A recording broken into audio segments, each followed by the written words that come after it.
फिर से मेरे चैनल पर। हम चल रहे हैं प्रागैतिहासिक कालीन चित्रकला में। भारतीय चित्रकला के संपूर्ण इतिहास की जो सीरीज हमने चलाई है उसमें प्रागैतिहासिक काल की कला को हम पढ़ रहे हैं।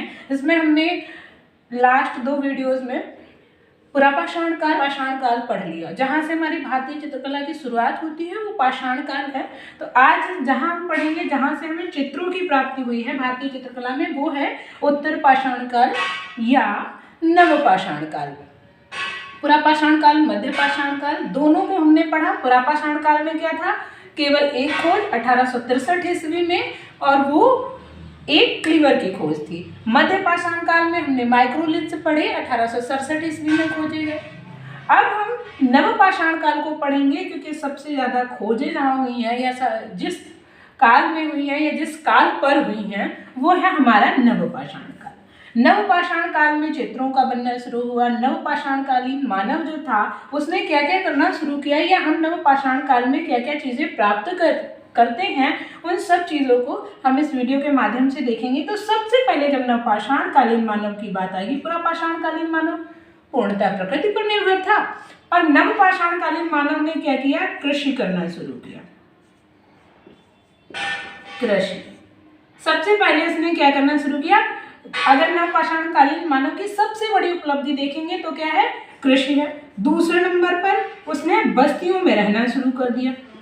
दूसरे नंबर पर क्या किया, वो बस्तियों में रहने लगा, मतलब बस्तियों में निवास करने लगा, तो एक समूह में रहने लगा। जब बात आती है कृषि की तो हम देख लेते हैं, कृषि की बात आते ही सबसे पहले कृषि की सबसे प्राचीनतम साक्ष्य हमें कहाँ मिले हैं। नियोलिथिक एज में, नवपाषाण काल में सबसे पहले हमें चावल के अवशेष मिलते हैं। कृषि के बात कृषि की हो रही है तो यहाँ हमें जो कृषि से संबंधित जो प्रश्न पूछे जाते हैं वो है सबसे प्राचीन चावल के अवशेष। चावल के अवशेष लगभग हमें 6000 बीसी पूर्व मिले। कितने पुराने, 6000 बीसी पूर्व। और कहाँ मिले तो हम देखते हैं कोल्डिहवा,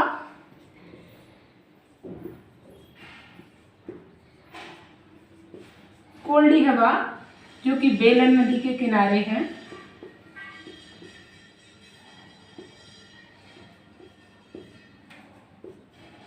चावल के अवशेष सबसे पहले कहाँ मिले, कोल्डिहवा, जो कि बेलन नदी के किनारे है, नदी के किनारे। फिर बात आती है गेहूं के अवशेष। सबसे प्राचीन कृषि के अंतर्गत जब हम देखेंगे तो 2 पॉइंट आते हैं, एक तो चावल के अवशेष और दूसरा गेहूं के अवशेष। तो हमें गेहूं के अवशेष कहाँ मिले,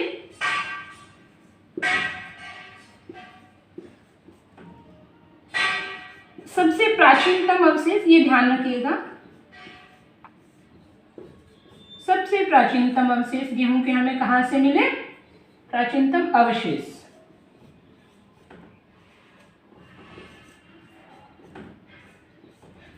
सबसे प्राचीनतम गेहूं के अवशेष अगर हम बात करें तो कहां से मिले हमें, मेहरगढ़ से।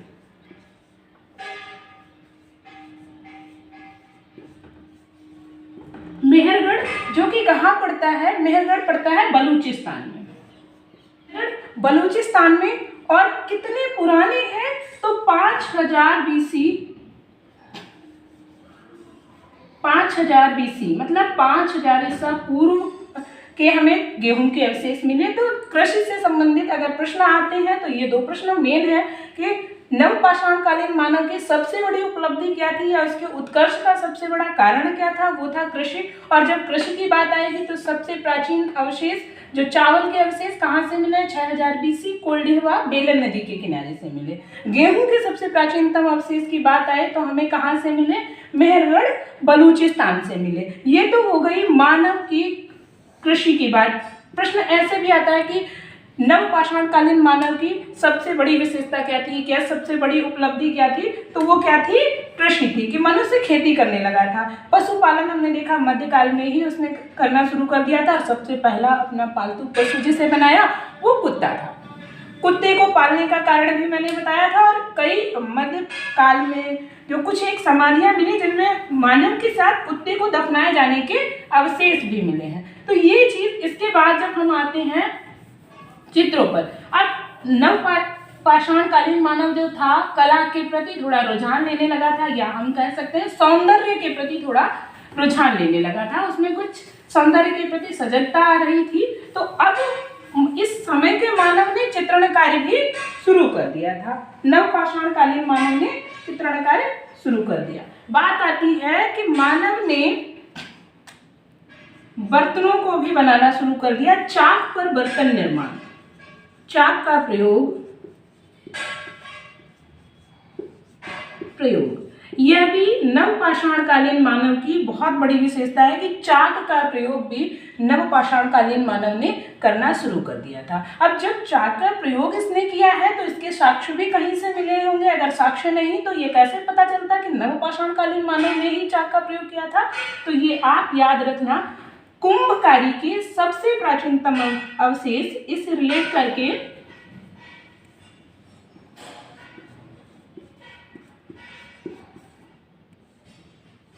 कुंभकारी के सबसे प्राचीनतम अवशेष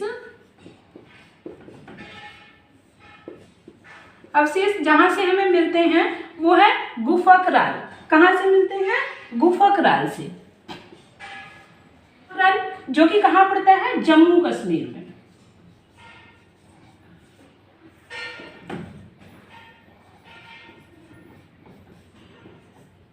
तो कुंभकारी के सबसे प्राचीनतम अवशेष कहां से मिले? गुफकराल से। क्योंकि मानव ने चाक का प्रयोग शुरू किया तो इसका हमें पता कैसे चला? जब हमें गुफकराल जो कि जम्मू कश्मीर में अपने भारत के उत्तरी भाग में, यहाँ जम्मू कश्मीर में गुफकराल में हमें मिलते हैं। जब कुंभकारी के सबसे प्राचीनतम अवशेष हमें कहाँ से मिले? तो जम्मू कश्मीर से मिले। इस तरीके से हमने देख लिया मानव ने कृषि शुरू की, उसकी सबसे बड़ी उपलब्धि कृषि थी। तो कृषि के अवशेष हमें लगभग चावल के 6000 BC और गेहूं के 5000 BC में उसके साक्ष्य, BC पूर्व के साक्ष्य मिले। ठीक है। अब चाक का प्रयोग अगर मानव ने शुरू किया तो इसका कुंभकारी के सबसे प्राचीनतम अवशेष हमें कहाँ से मिले? गुफकराल, जम्मू कश्मीर से। हमने कृषि देख ली, हमने उसका उद्योग देख लिया, हमने उसके नए प्रयोग देख लिए। अब आते हैं चित्रकारी पर, क्योंकि हम चित्रकला के विद्यार्थी हैं और चित्रकला से संबंधित जो सबसे प्राचीनतम अवशेष हैं वो हमें कहाँ से प्राप्त हुए? सबसे प्राचीनतम की बात की है। सबसे पहले हमें अगर प्रागैतिहासिक काल के चित्र सर्वप्रथम कहाँ से मिले?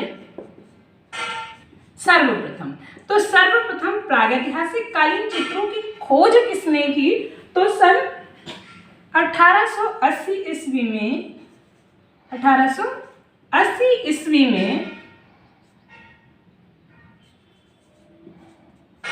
सन 1880 ईस्वी में आर्चीबाल्ड कार्लाइल,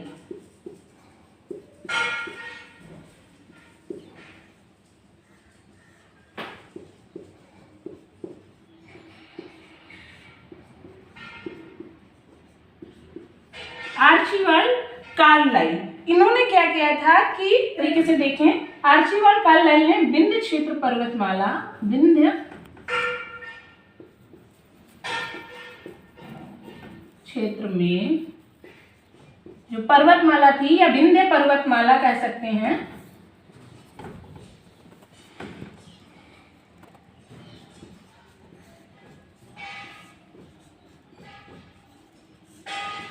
मिर्जापुर में, विंध्य पर्वतमाला जो कि मिर्जापुर में है, मिर्जापुर में सबसे पहले चित्र देखे थे। मिर्जापुर में इन्होंने कैमूर की पहाड़ियों पर इन्होंने चित्र देखे। लेकिन क्या हुआ कि इन्होंने चित्र देखे पर इनकी ये सूचना नहीं दे पाए, किसी को भी ये सूचना नहीं दे पाए कि हाँ यहाँ पर चित्र है या किस तरीके के चित्र हैं। तो इसलिए इन्होंने खोज तो की पर ये किसी को सूचना नहीं दे पाए।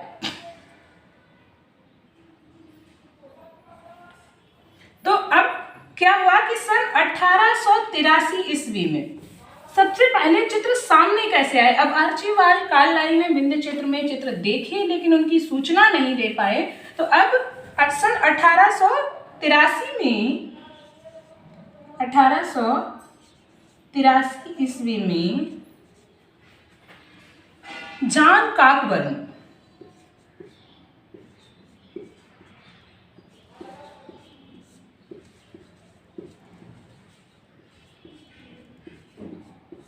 जान काकवर्ण महोदय ने वही विंध्य पर्वतमाला पर मिर्जापुर के ही विंध्य पर्वतमाला में ही मिर्जापुर के घोड़ामंगल नामक गुफा में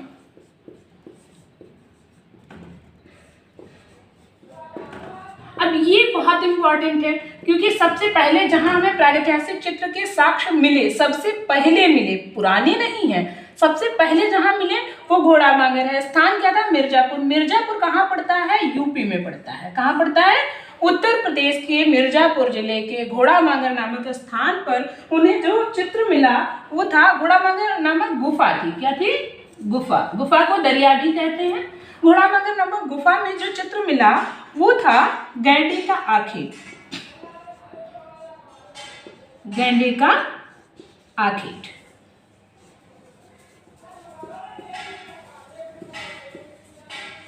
गैंडे का आखेट नामक चित्र इन्होंने देखा और फिर इन्होंने इस चित्र की एक प्रतिलिपि तैयार की, या हम कह सकते हैं इस चित्र की एक रेखाकृति। क्या तैयार किया?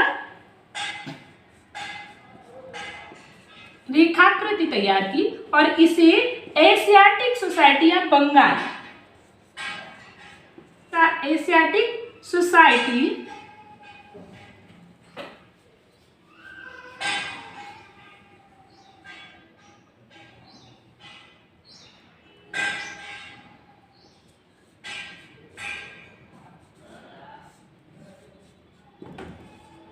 बंगाल नामक पत्रिका में प्रकाशित भी करवाया इन्होंने। अब इस वजह से इनको जो है क्या माना जाने लगा कि सर्वप्रथम प्रागैतिहासिक कालीन चित्रों की खोज किसने की? 1883 ईस्वी में जान काकवर्ण ने मिर्जापुर नामक स्थान से घोड़ामंगल नामक गुफा में गैंडे का आखेट नामक चित्र इन्होंने प्राप्त किया और इसकी रेखाकृति इन्होंने बनाई एशियाटिक सोसाइटी ऑफ बंगाल नामक ये क्या थी? पत्रिका में प्रकाशित करवाई। तो अब यहाँ से हमें प्रागैतिहासिक कालीन चित्रों का प्रमाण मिला कि प्रागैतिहासिक कालीन मानव चित्रण करता था, उसने कुछ चित्र बनाए हैं। अब हम बात करेंगे कि उत्तर प्रदेश में जो गुफाएं हैं जहाँ से हमें चित्र प्राप्त हुए हैं, तो उत्तर प्रदेश की मेनली गुफाएं जो हैं उनके विषय में देख लेंगे। मिर्जापुर में बहुत सारी गुफाएं प्राप्त हुई हैं, इनके विषय में हम देखेंगे। सर्वप्रथम हमने देख लिया कि क्या हुआ, चित्रों की खोज कैसे हुई, किसने की, ठीक है। तो अब बात आती है कि उत्तर प्रदेश में कौन सी गुफाएं हैं? नवपाषाण कालीन गुफाएं हैं, ठीक है। बात करेंगे उत्तर प्रदेश की। उत्तर प्रदेश में मिर्जापुर नामक स्थान, मिर्जापुर, यहाँ कितनी गुफाएं हैं? तो ये ध्यान रखना है आपको, यहां पर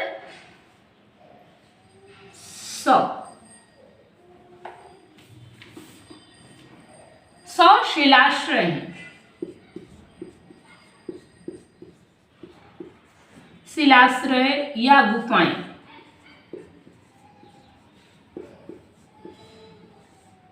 या दरिया। तो इन्हें क्या शिलाश्रय या गुफाएं या दरिया कितनी 100 कितने समय पुरानी है? तो ये 5000 साल पुरानी है। कितनी? 5000 साल पुरानी। कितनी गुफाएं? 100 कितने साल पुरानी? 5000 साल पुरानी। कहाँ? मिर्जापुर में। अब मिर्जापुर में कुछ गुफाओं के भी नाम दिए गए हैं जिनमें इनका स्थान अगर हम बात करें तो ये मिर्जापुर की गुफाएं कहाँ स्थित हैं, स्थान की बात कर लेते हैं। स्थान, तो ये गुफाएं विंध्य पर्वतमाला,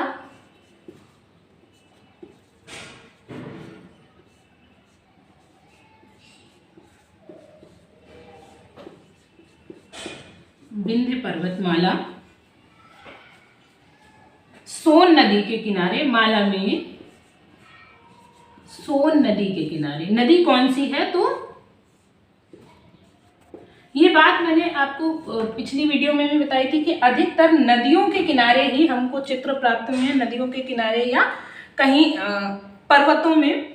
सोन नदी के किनारे नदी की घाटी कह सकते हैं, सोन नदी की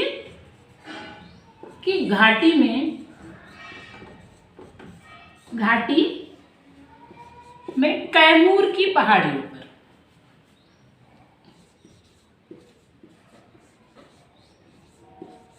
कैमूर की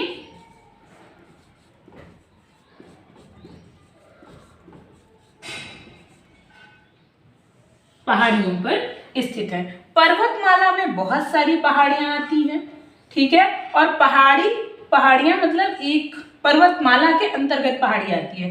तो अगर हम पूछे या प्रश्न आपसे आए कि मिर्जापुर की गुफाएं कहाँ स्थित हैं, कितनी गुफाएं हैं, 100 गुफाएं हैं, कितने साल पुरानी है, 5000 साल पुरानी है, स्थान क्या है, विंध्य पर्वतमाला में, सोन नदी की घाटी में, कैमूर की पहाड़ियों पर मिर्जापुर की गुफाएं स्थित हैं। चलिए, तो आगे कुछ अन्य गुफाएं हैं, इनमें जो चित्र प्राप्त हुए हैं इनके विषय में हम बात करेंगे।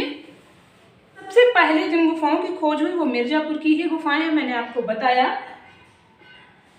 गुफा, चलिए कुछ गुफाएं हैं जिनकी बात कर लेते हैं हम। घोड़ामांगर, सबसे पहले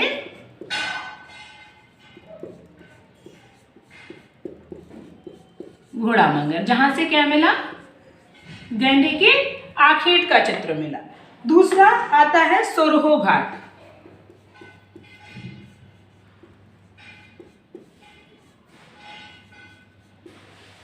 सोरहो घाट से सुअर का आखेट,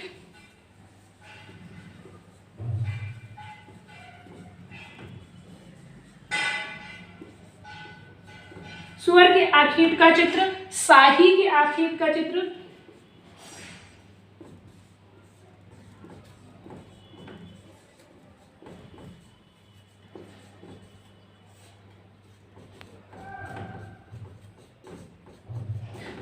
और एक चीज मिली वो है हाथ के छापे।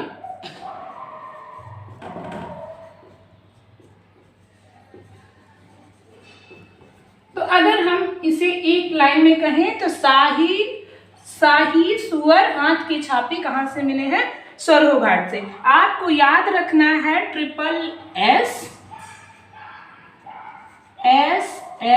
SSH, मतलब सोरहो घाट, शाही सुअर, हाथ के छापे। तो इस तरीके से हम उत्तर प्रदेश की इन गुफाओं के चित्रों को याद रख सकते हैं। चलिए, कुछ वीडियो में हम इतना ही रखते हैं। उत्तर प्रदेश की और गुफाओं के विषय में, उनके चित्रों के विषय में हम नेक्स्ट वीडियो में जानेंगे। तो आपको वीडियो कैसी लगी, अगर आपको इसी सीरीज में आगे वीडियो चाहिए तो कमेंट करके जरूर बताएं। वीडियो कैसी लगी कमेंट करके बताएं। चैनल को ज़्यादा से ज़्यादा लोग सब्सक्राइब करिए, लाइक करिए, कमेंट करिए, वीडियो को ज़्यादा से ज़्यादा शेयर करिए। वीडियो देखने के लिए धन्यवाद।